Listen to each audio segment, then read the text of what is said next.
గతేడాది చివరి నాటికి దేశంలో 5G వినియోగదారులు 29 కోట్లకు చేరాలని ఎరిక్సన్ మొబిలిటీ రిపోర్టులో తేలింది.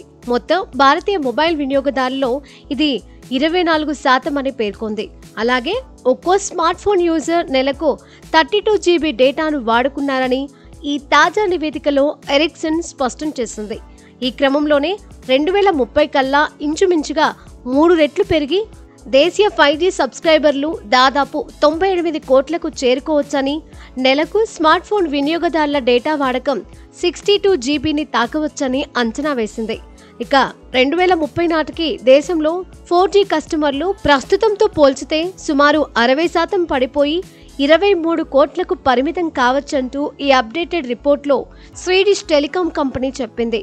గతేడాది నవంబర్లో విడుదల చేసిన రిపోర్టులో 2030 నాటికి దేశంలో 5G యూజర్లు 97 కోట్లకు పెరగవచ్చునని, 4G కస్టమర్లు 24 కోట్లుగా ఉంటారని అంచనా వేసింది.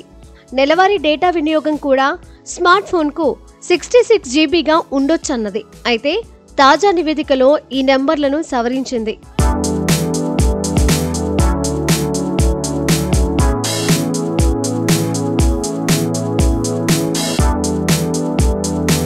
భారత్లో గతేడాది అక్టోబర్లో 5G సర్వీసులు ప్రారంభమయ్యాయి.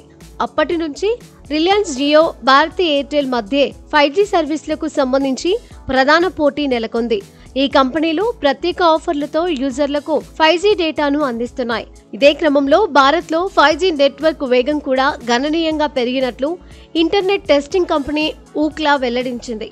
తాజాగా నిర్వహించిన 5G ఇంటర్నెట్ స్పీడ్ టెస్ట్లో జపాన్ 58వ స్థానం, బ్రిటన్ 62వ స్థానం, బ్రెజిల్ 50వ స్థానంలో ఉండగా మన దేశంలో మాత్రం వీటన్నింటినీ దాటుకుని ఇవాళ ప్రపంచంలో 47వ స్థానంలో నిలిచింది. భవిష్యత్తులో భారత్లో మరింత వేగవంతమైన 5G సర్వీసులు అందుబాటులోకి వస్తాయని, 5G ఫోన్లకు డిమాండ్ పెరుగుతుందని ఎరిక్సన్ అభిప్రాయపడింది. మొత్తానికి ఈ దేశంలో 30 కోట్ల 5G కస్టమర్ల తీరు అద్భుతంగా వికసిస్తూ అంతర్జాతీయ ప్రమాణాలకు ధీటుగా ఎదగటం ఒక గొప్ప విశేషం.